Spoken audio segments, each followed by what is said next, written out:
Hi, my name is Amy. Thank you very much for watching, and let's make some bad financial decisions together. So, all of this is my opinion. None of this is any kind of financial advice, and please take what I am saying with a grain of salt.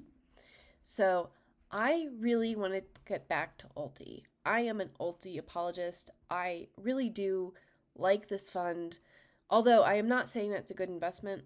These are separate things. But I do, ever since I found out about ULTY and started reading about it, have liked it. But last time I talked about it, all I could say was, I like it because I like it, and I wanted to articulate why I like it. And it's not why I think you should invest in it, but why I think that funds like this are a good idea. So, when I was first introducing myself to Yieldmax and learning about it, my main concern was, are these dividend traps? And is this a scam? And the answer is, well, no, not in the traditional sense. And all of the other ones, all of the other funds are pretty easy to understand. You have a single stock as the underlying, and you'd make 0 to 15% out of the cover calls on it. Easy peasy. The problem that my first observation and opinions about Yieldmax was, maybe they're going for name recognition more than they're going for funds that are appropriate to this strategy.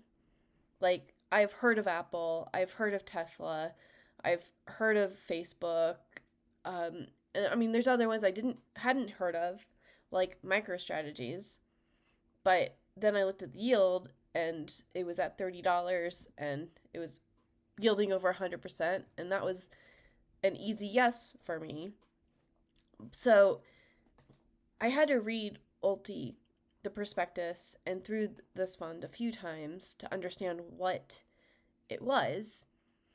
And the reason why I liked this so much in comparison to the other Yieldmax funds, even if it wasn't doing very well, is because I suspected that there are companies that are not as well known that are better for a cover call strategy than the ones that made it as single stock covered call ETFs. So if these are professional traders. They've been doing this for a long time. They had to be vetted to be hired to manage these funds. So my assumption, as someone that does not have any context really into options trading, that if you've been in that world for long enough, if you've been trading for long enough, you'll know how to spot a good stock that will fit the strategy. And so I felt comfortable giving them, $14 of my money to experiment with this. And they haven't really disappointed me, even though right now it's gone from $14 to $11. The entire market went down. And the reason why I'm not very disappointed with them is, well, first of all, they have shown that they are willing and able to switch up strategies. Because I got in right before they made the switch from it being synthetic to now they own the underlyings.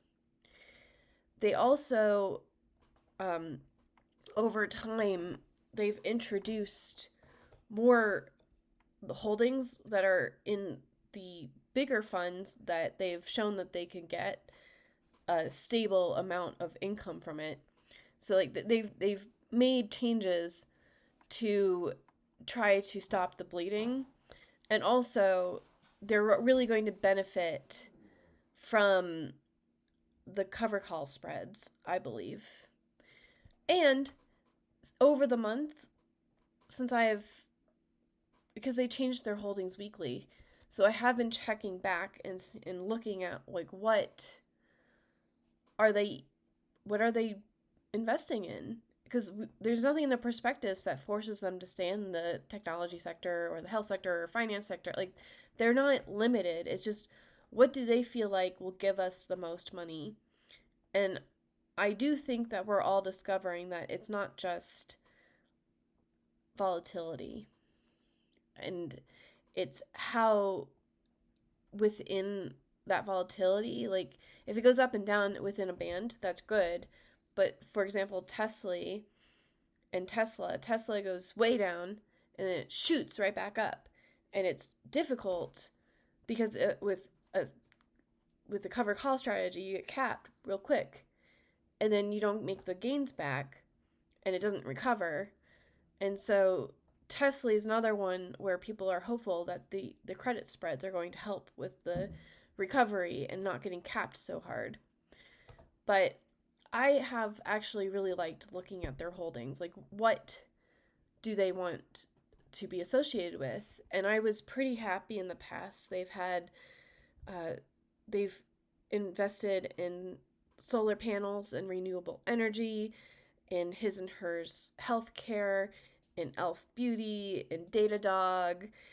Basically, I think this helped me understand the personality of those that are in the Yieldmax management team, because they're gravitating towards, and like Reddit and Robinhood and like things I've heard of, but I'm pretty sure are not big enough or stable enough to make it as their own fund.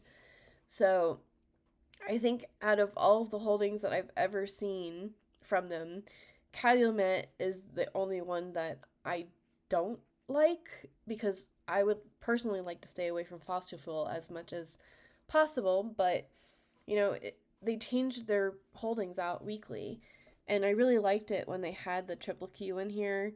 Now I looked and they have Coinbase and they have MicroStrategies, so they're getting to the point where they're figuring out what mix that they need in order to have the most profit, but also stabilizing the NAV. So I think not specifically ULTY, but I think having a fund where we say, hey, like, pick out lesser known funds that are doing well within like the small and mid cap and experiment, and they have higher implied volatility. They might not have the volume, but the stocks are cheaper. So I just think that this is a innovative strategy, and it's experimental. And even if it's not the best investment that Yieldmax has on offer, I am supporting it because I think that it would be neat to have more of these type of funds that are more experimental. And the worst case scenario with this is we keep a small holding of this as a reminder that doing options is actually pretty hard, and that you can lose a lot of money if you do options wrong and choose the wrong strategy. And the good thing about ULTY is that you are not personally doing the option. The only amount that you have to lose is the amount of money that you put in. And that's not true when you do options and on margin. You can lose more than what you've put in. So this is a high risk, not necessarily high reward, but something that I want to support. This is the type of fund that I think is innovative and that we should encourage funds to have. And if you wanted a safe investment that's never going to go down, that will be here in 50 years and there's pretty much no risk, like, just do VU, just do SCHD, and like maybe high income ETFs are not for you. But like I said before, I can't recommend this anyway, but I wouldn't go so far as to say ULTY is a good investment, but on a philosophical level, I do like ULTY.